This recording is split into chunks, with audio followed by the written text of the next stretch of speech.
It's absolutely shocking to think about what unfolded. What transpired was a stark reminder of the depths to which humanity can sink, completely devoid of moral grounding or empathy. Regardless of the identity of that woman and her son, tied together by the profound bonds of love and family, any decent person would have found themselves deeply shaken and angered by such a display of heartless and cruel behavior. It forces you to question the very essence of human compassion. When the officers laid their eyes on the photograph of the cherished son belonging to the elderly woman they had previously scoffed at, the weight of their blunder suddenly crashed down upon them. It wasn't merely a matter of having been impolite to her. They had crossed a line of decency. The sheer power encapsulated in that single image was undeniable. It shifted the entire narrative, especially when considering the perspectives of those at the police station. Officer Franklin, who once found amusement in mocking 86-year-old Agnes when she was unfairly dismissed from the precinct, was now confronted with the harsh realities of his misjudgment. That arrogant laughter he once displayed was swiftly overshadowed by a sudden awakening to the blatant injustice he had perpetuated. In the past, he'd simply waved away her heartfelt story as inconsequential.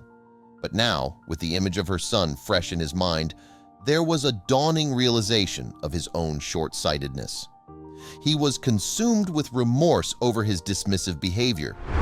Remarkably, the officer, who used to carry himself with an air of superiority, underwent a significant transformation. Recognizing the gravity of his actions, he harbored a strong desire to right his wrongs and restore the dignity that Agnes had been robbed of. He approached her with genuine remorse, hoping to apologize and offer his assistance in resolving the matter. At first, Agnes approached the situation with a hint of reluctance, maybe even skepticism. But as the gravity of her predicament sank in, she understood the urgency of her circumstances. The police, despite her reservations, were her best shot at getting some clarity. Driven by an unwavering determination and a newfound sense of responsibility, Officer Franklin found himself prepared to risk it all, professionally and personally, to provide assistance to the elderly lady. This wasn't just about solving a case or ticking a box. It was about restoring faith, making amends, and seeking redemption.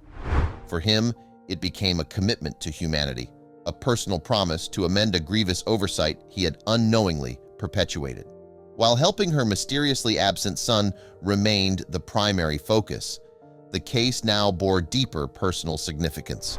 As Agnes cautiously stepped into the intimidating environment of the police station, she was immediately engulfed by feelings of unease and vulnerability.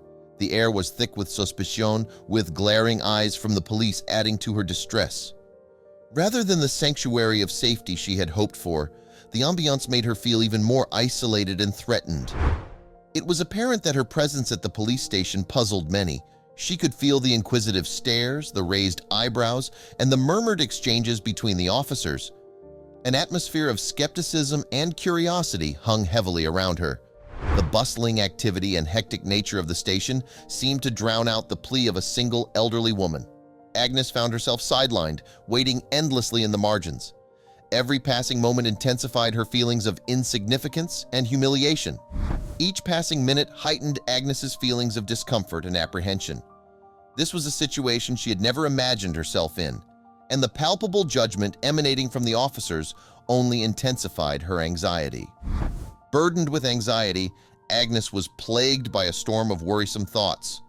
A nagging doubt persisted in her mind, fearing that she would be dismissed and her concerns trivialized. The way her distress was seemingly downplayed and her son's photo dismissed made her question her decision to seek help at the police station. But in the midst of such adversity, who else could she possibly have approached? Finally, when it was her turn to be heard, she found herself facing Officer Franklin, who sat behind his desk. His appearance, marred by exhaustion and the weight of the day's challenges, did little to reassure her. His demeanor, marked by impatience, seemed to pose yet another challenge in her quest for assistance. There seemed to be an invisible barrier separating her from the assistance she so desperately needed. The last thing this elderly woman needed was added complications. yet she still braved her anxieties to narrate her harrowing experience. This particular case seemed to hold more implications than just the sad tale of Agnes's missing son. But his boss was initially skeptical and hard to win over. The boss was torn. He got that the initial response had been lacking, but he had to juggle that with resource and time constraints. The other officers at the station were already stretched thin with their respective duties. Adding another task seemed like a big ask. Despite his boss's concerns, Franklin wasn't put off. He'd seen this coming and had a backup plan. He boldly suggested working on the case during his free time, making his personal commitment into a solo mission. But Franklin, always having a backup plan, suggested he'd carry on the investigation during his own free time. His dedication and perseverance genuinely impressed his superior. His boss was taken aback by how determined Franklin was about this. It wasn't just about solving a case for him, but proving he could right a wrong, no matter the effort. Franklin's main goal was to fully leverage the impressive police resources to safely locate the old lady and her lost son. Impressed by Franklin's passion, his boss felt he had no choice but to give the go-ahead. He recognized the kind of dedication Franklin had, which was rare and needed to be nurtured. His boss didn't need to say more. With fiery zeal and determination, Franklin headed to the sketch artist's studio. Surrounded by creative tools, Franklin and the sketch artist worked together to capture every detail of Agnes's appearance. Every tiny detail was carefully drawn, making sure they got her likeness just right. True, his encounter with the old lady had been brief, and sadly he couldn't recall every little detail of her face. The two of them spent hours working together, piecing together a portrait of the missing lady. What emerged was a mix of memories, descriptions, and deductions, their combined effort to reunite a mother and her son. Even though the drawn image didn't perfectly match Franklin's memory of Agnes, it came remarkably close to the real deal. Now, armed with a name, an approximate age, and a visual, his search became much more focused.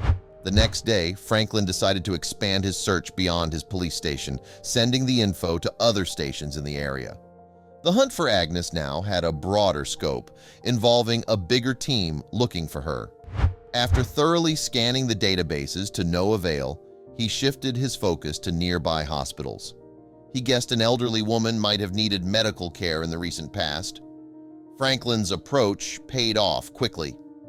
One of the medical facilities recognized Agnes from her repeated visits for cancer treatment. This recognition gave Franklin a mix of hope and relief as he got one step closer to cracking the case.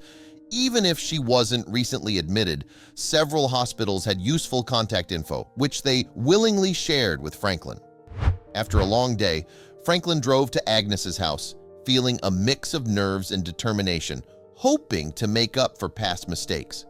Thinking back to their initial meeting, Franklin painfully realized he hadn't been as professional or polite to Agnes as he should have been, and this ate away at him. When he got to the house, it looked pretty run down. The place's dilapidated state reflected the passage of time, symbolizing the challenges Franklin faced in his search. The house in front of him looked almost abandoned at first glance, but an old car model sitting lonely in the driveway hinted someone might still be living there. When Franklin saw a photo of Agnes's missing 64-year-old son, he realized the son had a disability. But beyond its appearance, Franklin remembered Agnes's son had a disability. This realization filled him with renewed empathy, reminding him that behind every challenge is a human story, a life worth caring for. With a team on his side, Franklin managed to locate the son within hours, turning a series of events into a tale of resilience, determination, and redemption. Then it clicked for Franklin. This must be why the old lady was so devoted to her son despite her age. Realizing the depth of this special mother-son bond deeply touched him. Re-energized, he rallied the police forces, and they managed to locate the missing son in record time.